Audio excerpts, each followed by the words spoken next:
Welcome back to the next episode. Today we're going to do a bit of basic testing just to make sure everything is set up correctly. We'll start by checking that Bootstrap is loaded and styled as expected in the browser. Then we'll move on to creating our first Symfony controller and wire up a simple route. And finally, we'll touch on adding translations to the page, just laying the foundation for future multi-language support. Let's get into it.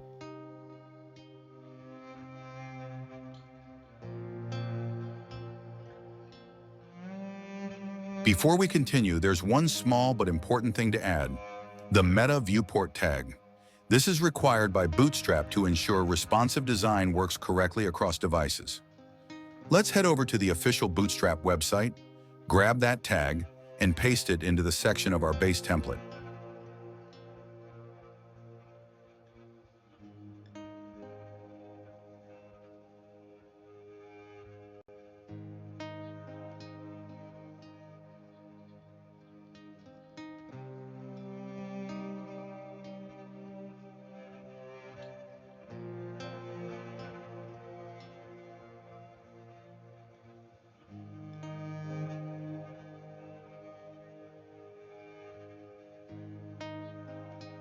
All right, let's go ahead and create our very first controller. We'll head over to the official Symfony website and look up the controllers section to quickly recap how they work. In Symfony, a controller is where we define our routes, the URLs of our app. And each route usually returns a response, most often by rendering a Twig template.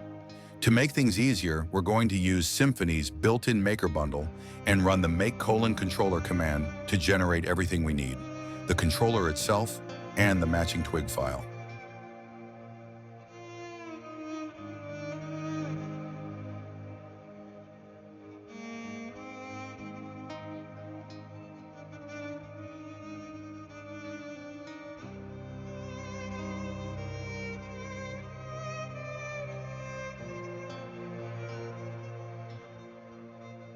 I'm going to name my controller Public Home Controller, but of course, you can name yours anything that fits your project structure.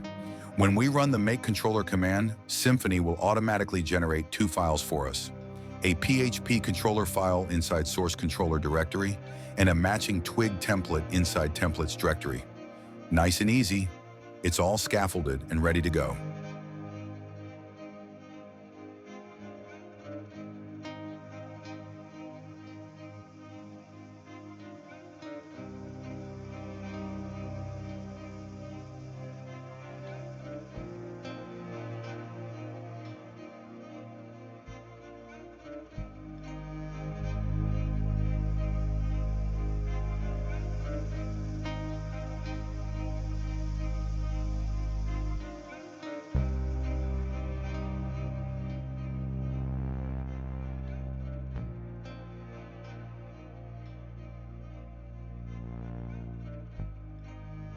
All right, let's test our new controller in the browser. As we go along in this series, we'll definitely be expanding on controller usage, building out more routes, adding logic, and even hooking into services. Something I spotted earlier on the Symfony website caught my eye: the map uploaded file attribute. That's new to me, and it looks really interesting. Definitely something we'll circle back to when we dive into file upload services. So many options in Symfony. It's like peeling an onion, but in a good way.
There we go. Our controller is working perfectly. Awesome stuff. Let's quickly circle back to the Symfony website. Like I mentioned earlier, there are just so many controller options to explore. Now, I'm not going to test every single one right now, but if you're new to Symfony, I highly recommend grabbing all the examples from this page and trying them out for yourself. It's a great way to get comfortable with how routing and responses work in real-world projects.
All right, let's quickly test if Bootstrap is working correctly in our controller's Twig template.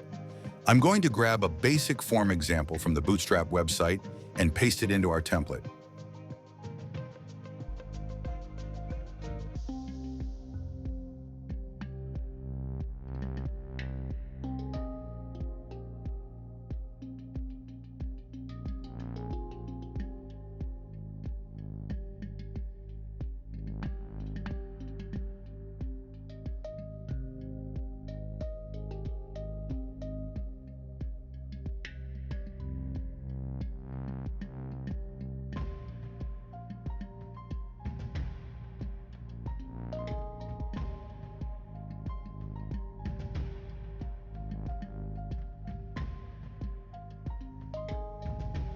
Nothing fancy, just a simple Bootstrap container with a form inside, just to see if everything renders as expected.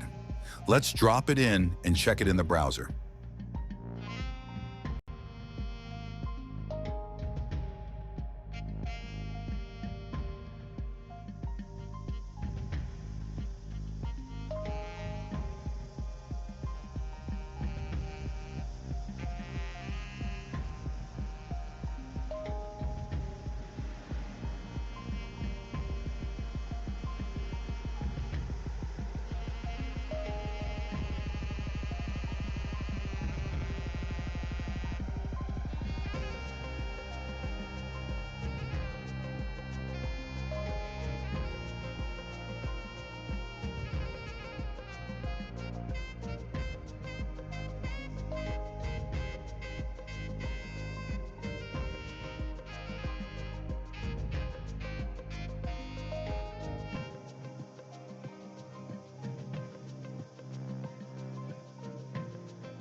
While we're at it, let's also test the Symfony stimulus controller.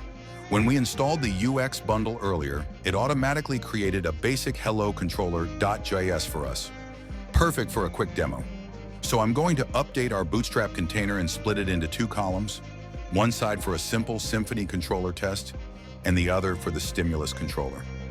For stimulus, all we need to do is add the data controller attribute to a div tag that tells it to hook into our JavaScript controller. Let's set that up and see it in action.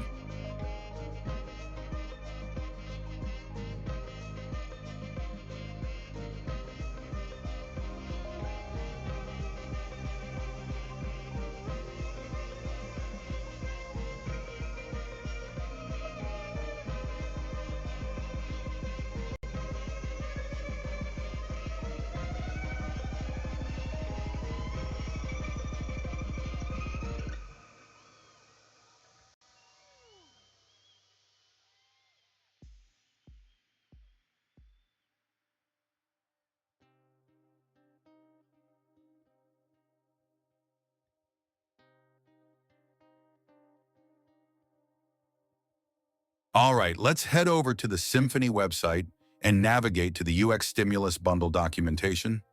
We're going to grab the data controller attribute directly from the docs, just so you can see exactly where I'm getting the information for this quick Hello Stimulus test. It's a great habit to always refer back to the official documentation, especially when experimenting or if you're unsure about syntax. All right, let's copy it and add it to our project.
Just a quick side note, as your project starts growing and more routes get added, a really handy CLI command to remember is debug::router. I'll show it quickly in action here. It gives you a full list of all registered routes in your Symfony app. Super useful when you're working with translations, need to reference a route name in a template, or just want to confirm your paths are wired up correctly. Definitely one to keep in your toolbox.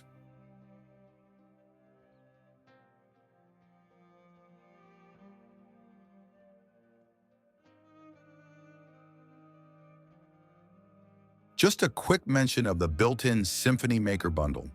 We've already used it to create our controller with the make::controller command. It's a super useful tool for scaffolding different parts of your app. If you ever want to see all the available options, just type php bin console make and it'll list everything the MakerBundle can generate for you. Maybe in a future episode, we can go through each one, run it, and see what it actually does.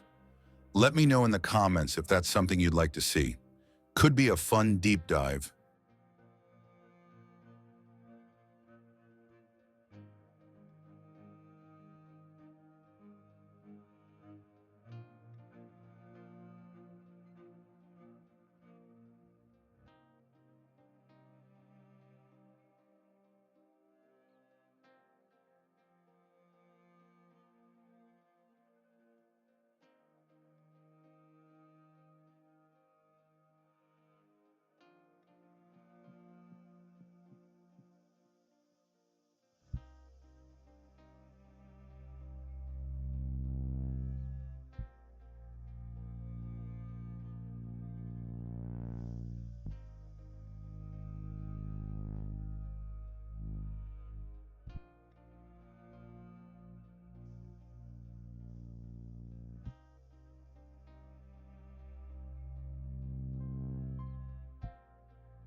All right, everything's looking good.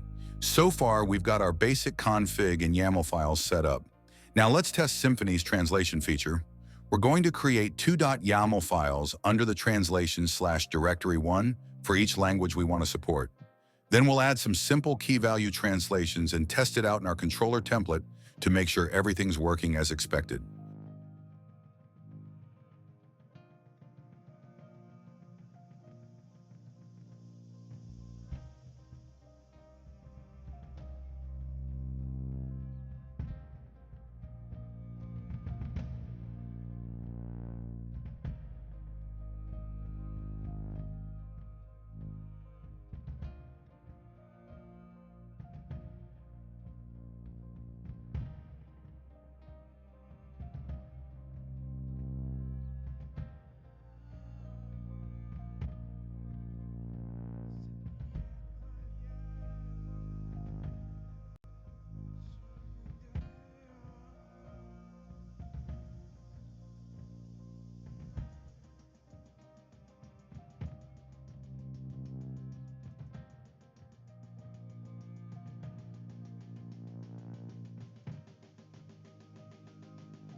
Translation in Symfony is actually pretty straightforward. As you'll see, it's really basic to get going. But fair warning, it can get messy as your files grow. That's why, as we continue building, we'll just keep adding translations bit by bit, not just for labels, but also for error messages and all the little pieces along the way. Later on, we'll also be working with translatable entities, especially when we start building our custom commands. What I like to do is break translations into smaller files, grouped by type or section. It's way easier to manage and navigate when you need to make changes. Eventually, when we run our custom setup command, we'll automatically merge all those smaller files into the main translation domain file. Nice and tidy, and makes your life easier down the line.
All right, we're just doing a basic test of translations right here in the Twig template.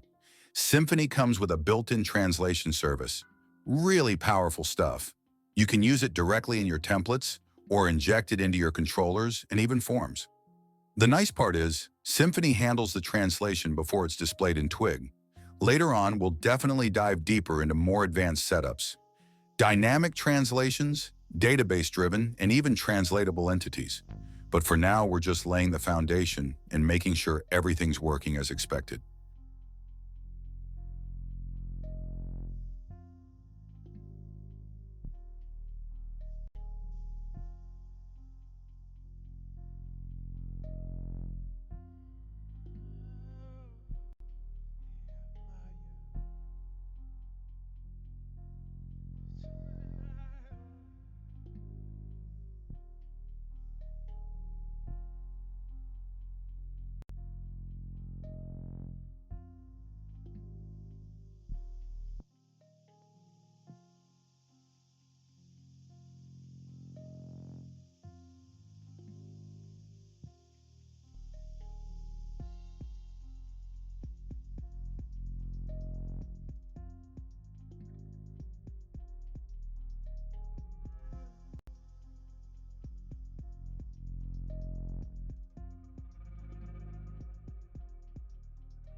All right, that's a wrap for this episode.